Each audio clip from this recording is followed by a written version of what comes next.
I knew I wanted an oversized controller. One controller is not enough for everything that you want to connect it to.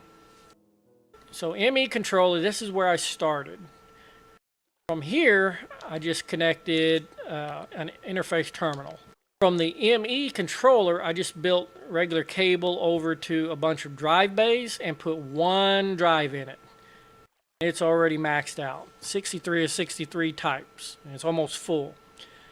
Over time, I was able to build a second one, which I needed very badly, because as I connected more and more chests to the ME system, the more storage I needed. Now, with chests, you remember all those chests I have out front? One controller, or one side of a controller, can only do 32 channels at a time. So I ran this one first, over to the wall, down, and all the way out to the Yaba barrels that are out front. That's why I showed you the Yaba barrels first. A row of Yaba barrels is 16 barrels. So 2 rows goes into one cable. Anyway, so here's down inside behind the barrels. I've got the dense cable that holds 32 channels. And I've got the glass cables just connected straight to the dense cables. And I'm having to use cable anchors to separate to make sure they don't cross. Because if they cross, it kind of shorts itself out. So those are connected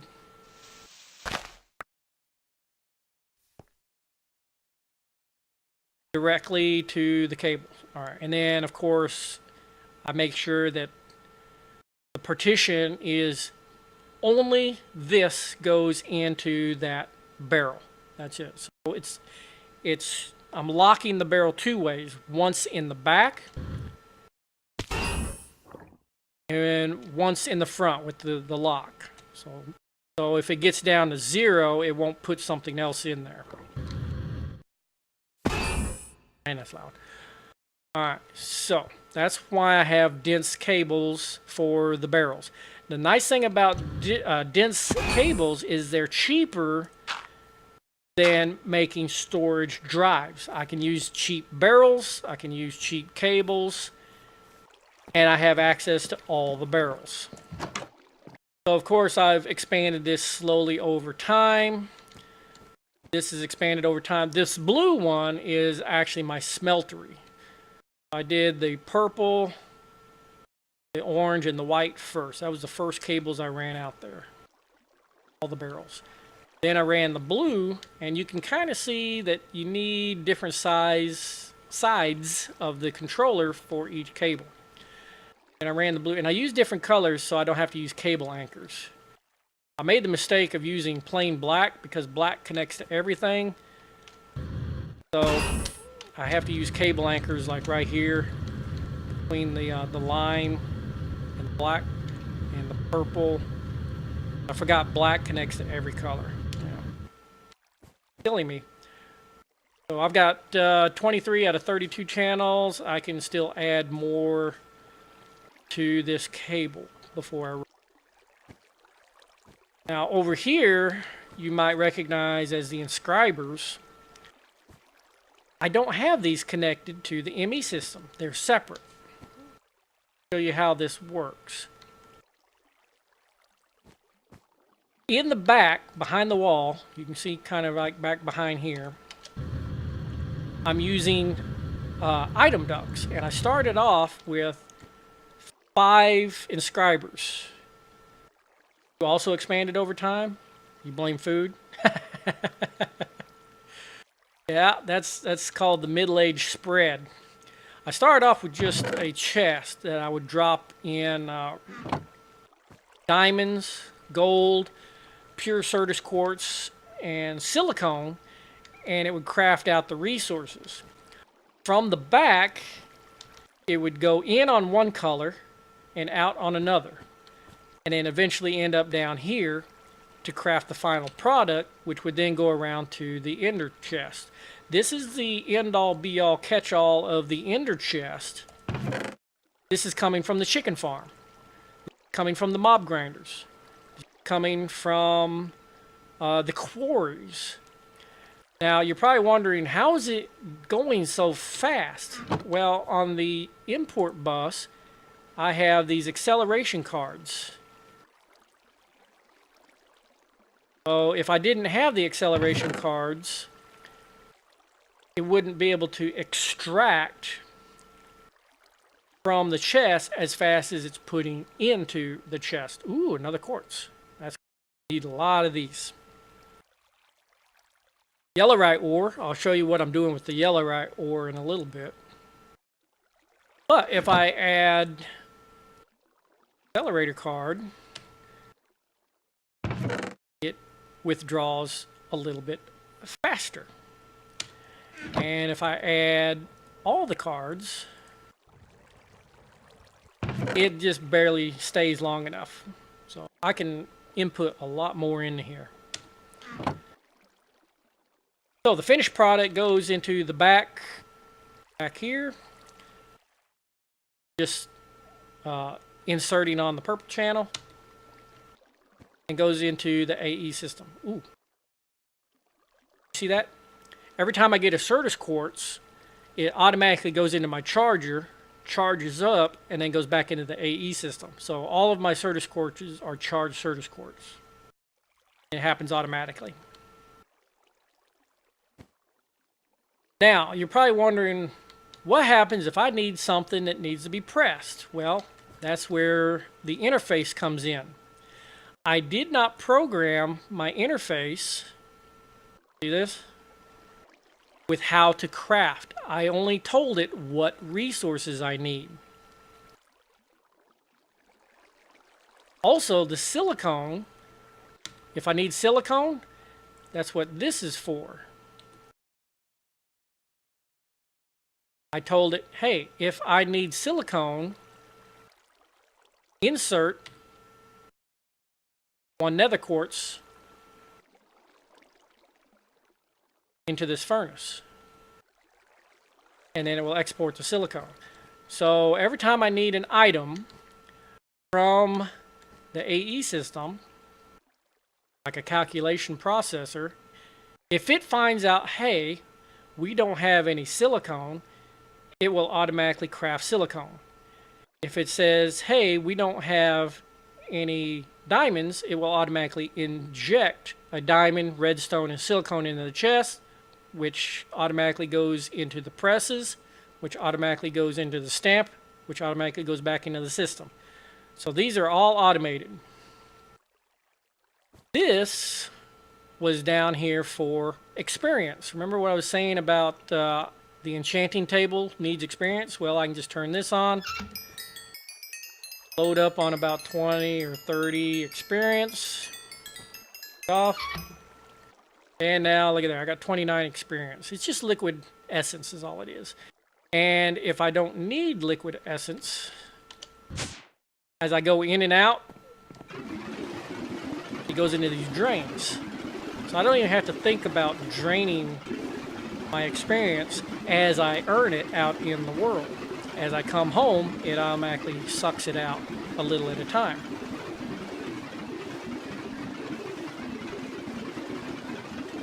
Just stores it, which is really cool. I like it. I'm running low on food. What's in the fridge? Ooh, you know what? I wanted to try some cheese.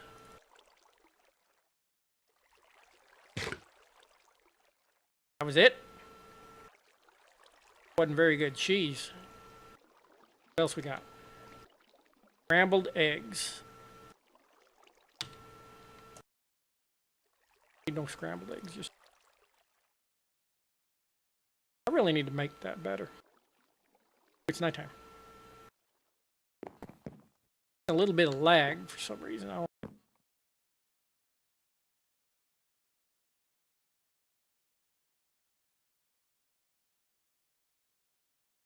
Alright, so I showed you how I connected all my chests and all my barrels. This cable right here goes upstairs. This has all the chests on the first floor. Moldy cheese. Yep, moldy cheese, that's what it was. I showed you that this is automated. This is automated also. It's basically a sag mill to grind resources. Like, for example, yellowite ore. So anytime I get yellowite, like I showed you earlier, it will automatically go into the SAG mill and grind it up because I have to have powdered yellowite. Yellowite does not smelt, so I can't send it to the smeltery.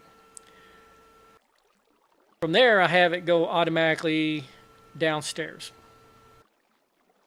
All right, crystal growth chamber. This was a pain in the butt because I wanted to automatically make pure Certus quartz when I needed it, or Fluix seeds automatically when I needed it.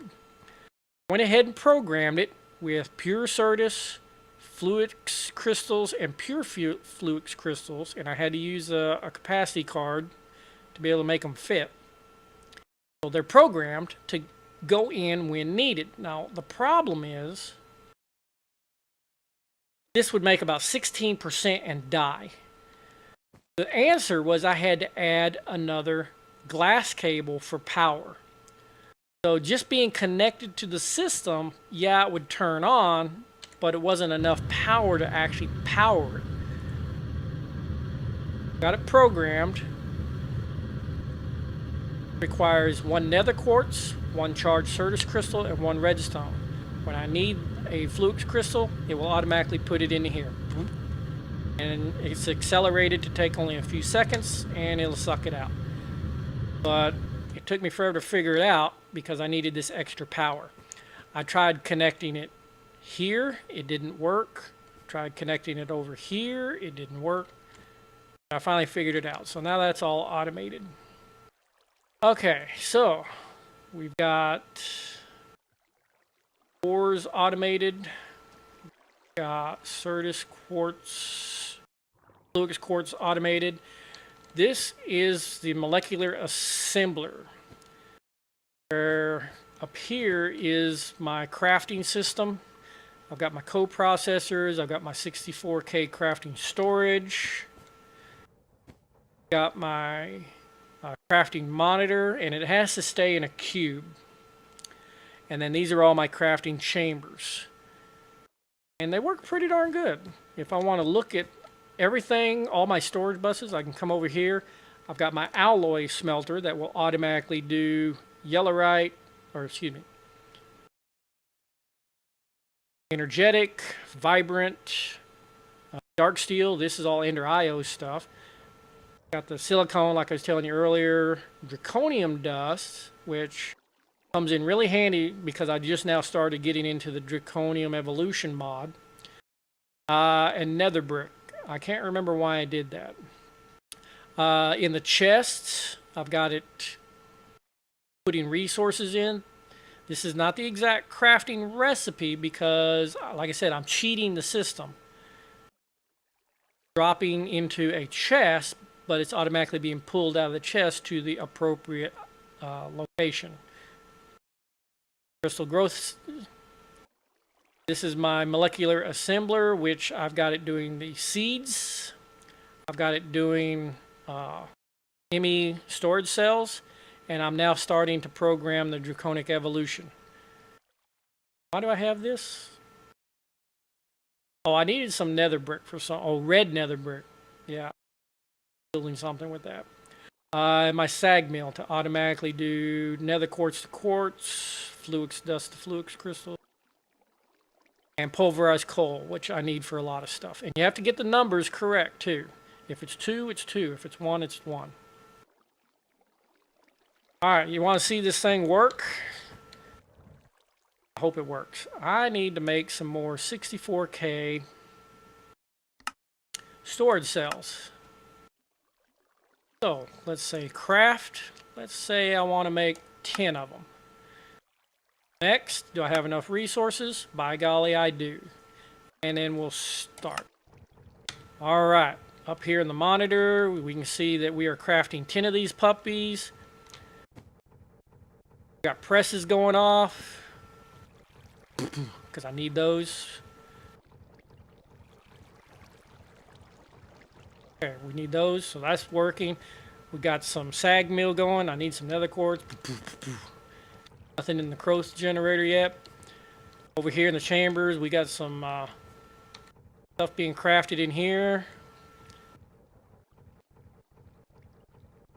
All right, whoop, got some glass down here being crafted. Still haven't started on making any of these yet. We're still doing all. Whoop, got some seeds going. Crystal growth accelerator going off. Oh, look at that. Oh yeah, we're growing some seeds. Oh, doing some fluid dusks. All right. Still crafting over here.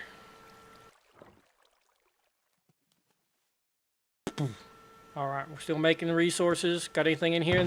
Oh, we're still waiting on. Need any more silicone? Nope, we're good on silicone. Oh, we got one made. We're down to 9. All right, what else are we crafting over here? Being crafted. Oh, there we go. Oh, we just made a double size.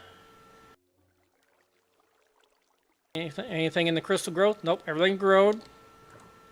All right, everything's done there. Still over here. All right, we're still doing these. I need to put some acceleration mods in here. That's what I need. Ooh, look at that. I got a whole bunch of them. All right. There we go. How's that? Is that better? All right. Eventually, we'll have this whole data bank filled up. Now, in theory, each one of these is a channel. 1 channel, 2 channel, 3 channel. There's 60 or 32 banks. You should be able to fill up 32 channels. Why it's only showing 8, I have no idea.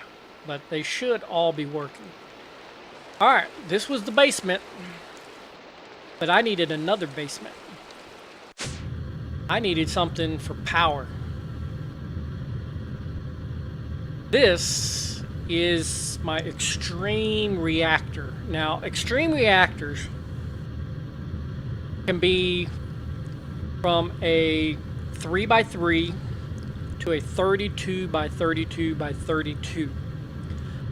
I know because I've done it. In fact, there's a YouTube video out there somewhere showing me building a 32x32x32 extreme reactor. It took months, real world, IRL, months to build, because one of the things I like to do with my reactor is I like to fill it with liquid cryothium gel. The dust automatically goes into a smeltery, and this is a dedicated smeltery just for yellowite dust. That's all it does. Then the yellowite dust turns into yellowite, which is then automatically put into the extreme reactor. So everything from mining the yellowite, grinding the yellowite, smelting the yellowite, and putting it into the large reactor. So I never run out of power. Now, yellowite automatically burns up and turns into cyanide, which is used for the turbines. Once again, I've never done the turbines, but I go ahead and I automatically eject the cyanide ingots back into my AE system. Can individually control the rods, control how much power each rod is injecting into the reactor, but instead of controlling individual rods, I control the entire reactor. And here's how I do it. I do it with a simple redstone switch. This is just redstone. Redstone connector going in. That's it. But what am I controlling, you ask? Check this out. This block is watching for percentage of stored power. If my power drops below 70%, it will activate a redstone pulse. And you can see it right here. Activate a redstone pulse. It goes into the other block and it sets the reactor to an on state from the signal. That's it.